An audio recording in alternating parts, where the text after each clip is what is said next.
क्या शहबाज शरीफ का आतंकवादी विरोधी शांति प्रस्ताव भारत के लिए एक और जाल है? इतिहास क्या कहता है? तो चलिए दोस्तों, हेलो दोस्तों, स्वागत है आपका हमारे चैनल पर। मैं आपका होस्ट हाजिर हूँ आज नई वीडियो के साथ। और आज हम बात करने जा रहे हैं एक ऐसे टॉपिक की जो भारत और पाकिस्तान के संबंधों के लिए बहुत महत्वपूर्ण है। पाकिस्तान के प्रधानमंत्री शहबाज शरीफ ने हाल ही में भारत के साथ शांति वार्ता और आतंकवाद विरोधी सहयोग की पेशकश की है, लेकिन सवाल यह है कि क्या यह वाकई शांति की दिशा में एक कदम है या फिर इतिहास की तरह यह भारत के लिए एक और जाल है। आज के वीडियो में हम इस प्रस्ताव की सच्चाई, इसके पीछे का मकसद और इतिहास के सबक को आसान भाषा में समझेंगे। तो अगर आपको यह टॉपिक पसंद आता है तो लाइक करें, शेयर करें और सब्सक्राइब करना ना भूलें। तो दोस्तों, शहबाज शरीफ का ताज़ा शांति प्रस्ताव क्या है, आइए इसे समझते हैं। दोस्तों, 26 मई 2025 को पाकिस्तान के प्रधानमंत्री शहबाज शरीफ ने ईरान में एक प्रेस कॉन्फ्रेंस के दौरान भारत के साथ व्यापक शांति वार्ता की पेशकश की। उन्होंने कहा कि पाकिस्तान कश्मीर जल विवाद, व्यापार और आतंकवाद विरोधी सहयोग जैसे सभी मुद्दों पर भारत के साथ बातचीत करने को तैयार है। शरीफ ने यह भी कहा कि अगर भारत इस शांति प्रस्ताव को स्वीकार करता है तो पाकिस्तान गंभीरता और ईमानदारी से शांति की दिशा में काम करेगा।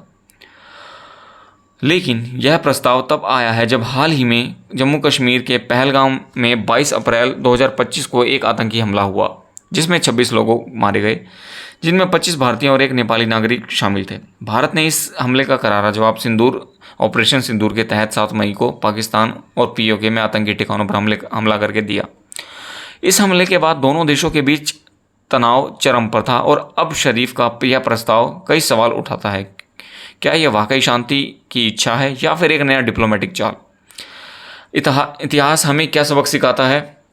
दोस्तों, भारत और पाकिस्तान के बीच शांति वार्ता का इतिहास रहा है, लेकिन यह अक्सर विश्वासघात और निराशा से भरा है। आइए कुछ बड़े उदाहरण देखते हैं। 1999 में लाहौर घोषणा पत्र तत्कालीन भारतीय प्रधानमंत्री अटल बिहारी वाजपेयी और पाकिस्तान के पीएम नवाज शरीफ ने शांति और परमाणु जोखिम कम करने के लिए लाहौर घोषणा पत्र पर हस्ताक्षर किए।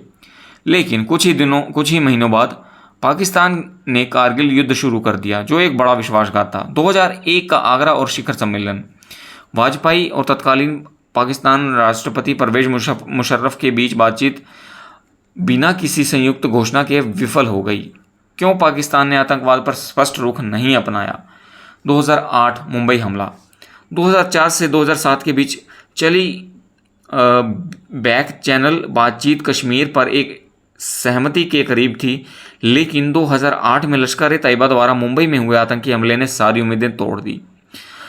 इन उदाहरणों से साफ होता है कि पाकिस्तान की शांति की पेशकश अक्सर खोखली रही है। पहलगाम हमले के बाद भी भारत ने दावा किया है कि हमें हमले के पीछे पाकिस्तान आधारित आतंकी संगठन लश्कर ए तैयबा का एक हिस्सा द रेजिडेंट फ्रंट TRF था। शहबाज शरीफ का यह प्रस्ताव ऐसे समय में आया है जब भारत ने पहलगाम हमले के जवाब में ऑपरेशन सिंदूर के तहत पाकिस्तान और पीओके में 9 आतंकी ठिकानों को नष्ट किया, जिसमें 100 से ज़्यादा आतंकवादी मारे गए। और इसके बाद पाकिस्तान ने 8, 9, 10 मई को भारतीय सैन्य ठिकानों पर जवाबी हमले किए, जिससे भारत ने नाकाम कर दिया। 10 मई को दोनों देशों के सैन्य अधिकारों के बीच बातचीत के बाद युद्ध विराम हुआ। पाकिस्तान इस समय डिप्लोमेटिक और आर्थिक दबाव में है। भारत ने इंडस वाटर ट्रीटी को निलंबित कर दिया, वाघा बॉर्डर बंद कर दिया और पाकिस्तान नागरिकों के लिए वीज़ा सेवाएं रद्द कर दी। साथ ही खुफिया जानकारी के अनुसार जैश ए मोहम्मद जैसे आतंकी संगठन पीओके में फिर से सक्रिय हो रहे हैं। ऐसे में शरीफ का यह प्रस्ताव दबाव में की गई डिप्लोमेटिक चाल हो सकता है। भारत ने शहबाज शरीफ के प्रस्ताव को पुरानी रट कहकर खारिज कर दिया। विदेश मंत्री S जयशंकर ने साफ कहा कि पाकिस्तान के साथ बातचीत केवल 2 मुद्दों पर हो सकती है: पीओके का भारत को वापस करना और आतंकवाद के खिलाफ ठोस कार्रवाई। भारत का कहना है कि जब तक पाकिस्तान आतंकवाद को अपनी नीति का हिस्सा बनाए रखेगा, तब तक सार्थक बातचीत असंभव है। प्रधानमंत्री नरेंद्र मोदी ने भी पहलगाम हमले के बाद कहा कि भारत आतंकवादियों और उनके समर्थकों को पृथ्वी के किसी भी कोने तक खोज कर सजा देगा। भारत ने संयुक्त राष्ट्र और अन्य देशों को भी इस हमले में पाकिस्तान के लिंक की जानकारी दी है। क्या यह वाकई एक जाल हो सकता है दोस्तों? तो क्या शहबाज शरीफ का यह प्रस्ताव वाकई एक जाल है? इतिहास और वर्तमान परिस्थितियां यही संकेत देती हैं कि सावधानी बरतना जरूरी है।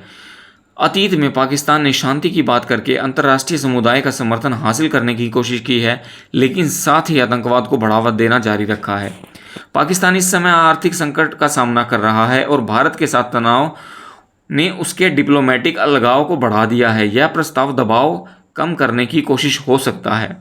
शहबाज के भाई और पूर्व पीएम नवाज शरीफ ने सलाह दी है कि पाकिस्तान को भारत के साथ तनाव बढ़ाने से बचना चाहिए और डिप्लोमेटिक रास्ता अपनाना चाहिए। यह भी एक संकेत है कि प्रस्ताव रणनीतिक हो सकता है। हालांकि अगर पाकिस्तान ठोस कदम उठाता है, जैसे आतंकी ठिकानों को ख़त्म करना और पीके में आतंकवादियों को पनाह देना बंद करना, तो यह शांति की दिशा में एक मौका हो सकता है। लेकिन इसके लिए पाकिस्तान को पहले विश्वास जीतना होगा।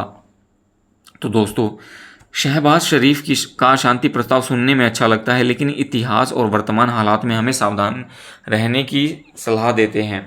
भारत ने बार बार स्पष्ट किया है कि आतंकवाद और बातचीत एक साथ नहीं चल सकते। जब पाकिस्तान आतंकवाद को पूरी तरह खत्म करने के लिए ठोस कदम नहीं उठाता, तब तक यह प्रस्ताव सिर्फ एक डिप्लोमेटिक चाल ही नजर आता है। आपको क्या लगता है, क्या भारत को इस प्रस्ताव पर भरोसा करना चाहिए?